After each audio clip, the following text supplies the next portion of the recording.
Hello and welcome back. I'm Natalie MacDonald and you're watching Sydney Direct on Dukascopy TV. As debate rages over the coal renaissance, I spoke to David Lennox of Fat Profits. David Lennox, thank you so much for taking the time to chat to Dukascopy TV today. Much appreciate it. Hi Natalie, and thanks for having us.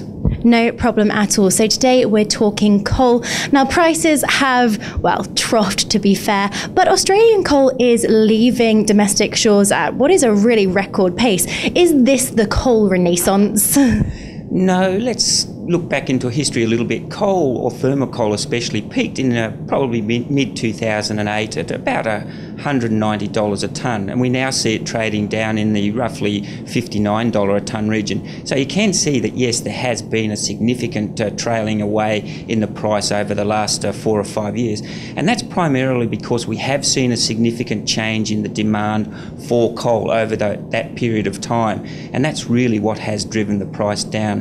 So even though we see Australian coal leaving these shores now at record volumes, that's primarily because of the, I guess, quality of coal that Australia does have. We certainly do have significant deposits of very high quality, and in the environment that we've got now, where the environment is becoming more important, the quality of the coal is certainly what demand is really requesting it.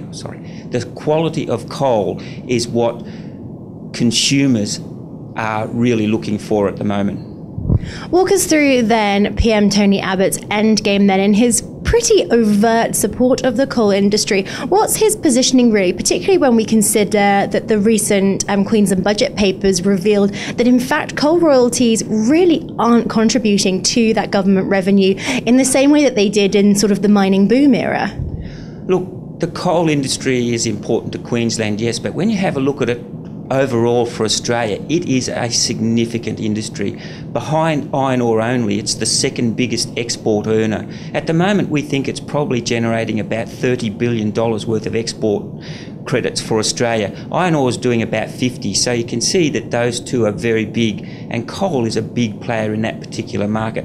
The closest non-resource sector is the education sector, and we think it's doing around about 16 billion at the moment. So look, overall, that's one of the key reasons why we think that Tony Abbott is certainly continuing to be a supporter of the coal sector, because for Australia it is a very big revenue earner on the export market. But then let's focus in on Australia itself. If you have a look at the coal industry within itself, we think it's probably at this stage generating about $35 billion worth of activity to the Australian economy. Outside of that, the direct impact, the indirect impact, we think is probably getting up towards something like $50 billion. So you can see those are very big numbers. So if you're an incumbent government, you wouldn't really want to be, I guess, putting that type of value in your economy aside, and certainly that's what we believe Tony Abbott's doing. But not only is it a big generator of value within the Australian economy, I think if you have a look at the coal industry numbers, they're suggesting that the industry itself supports about 50-odd thousand jobs directly, and outside of that indirectly 150,000 jobs.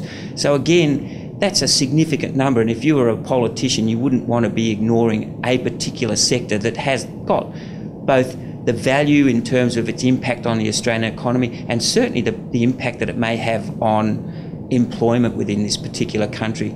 So we think that that's really what Tony Abbott's looking for in terms of why he's continuing to support the Australian coal sector.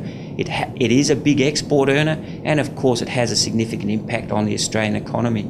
Now, another element that we can't ignore really is China, and we've seen a steep drop-off in Chinese imports of coal, as the government message from the Chinese government really is quite clear that domestic producers are going to be preferred over foreign rivals, as it were. What does this mean for Australian miners? Look, just yes, to support your view, I think in the 5 months to May we did see imports of coal into China coming in at 83 million tonnes for the first 5 months of this year, and that's down a significant 36% on the same period in 2014. So certainly the Chinese aren't looking at importing coal, But as I suggested earlier, they are actually looking at Australian coal primarily because of its quality. And that's one of the key initiatives that China introduced a couple of years ago now, in terms of when they were looking at the air quality in their own country.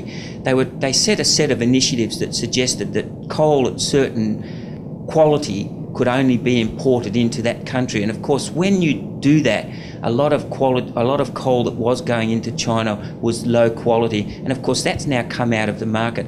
So we really think that that's where that impact has come from, not from Australian exports into that country, but from exports from other countries of lower quality coal. China's cut that out altogether. The second part of the equation is that Australian producers are pushing very hard to be low-cost producers. So when you've got quality coal and you can start to bring the cost of that coal down, that does make it very attractive for buyers. And the Chinese are very quick at picking up on the cost of their domestic production and the quality of their domestic production compared to the cost of and quality of Australian production. And they're very quick to pick up and say, well, look, we'll use cheap Australian coal and we'll just conserve our coal for a future time. And of course, the other factor that's really helping us, Australian producers especially, is the fall in the Australian dollar. With an Australian dollar down in the low 70s, that makes it very attractive for overseas buyers, and especially Chinese ones, with the value of their currency.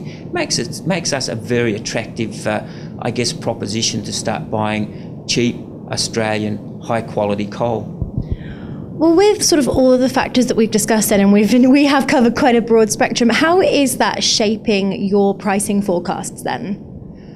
Look, we thought that we would see a fall in the coal price, and we have seen that happen. We thought that thermal coal, and just concentrating on that at the moment, would fall over 2015. It was trading at $64 US a tonne at the start of this year, and it's currently trading at $59 US a tonne. We thought it would get to a low of $55 by the end of 2015. So we're quite comfortable with that call, and at this point in time, we probably won't change our call on thermal coal. For met coal, which is the coal used primarily in the industrial process and especially steel making, it started the year at about $110 US a tonne. We had a price target of about $100 US a tonne. At the moment, it's currently trading around $83 US a tonne. So you can see there, we were a little more supportive of what we thought would happen in the metallurgical or met coal market. So we'll be looking at our price target for the end of this year, and I suspect we will be revising it down. And we primarily think that that's happened because we have seen that broader shift in the whole coal sector in terms of the environmental impact that coal perhaps is having, and that's driven not only the thermal coal price down but also the met coal price down. So we'll be looking at our met coal price and revising that downward. We're very comfortable at this stage with our 2015 thermal coal call.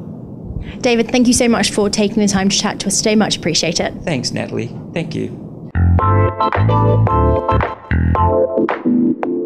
That's all from me right now, but for more insight into the resources sector, why not watch our Commodities Corner interviews on the Dukascopy TV website. For now though, it's goodbye from me.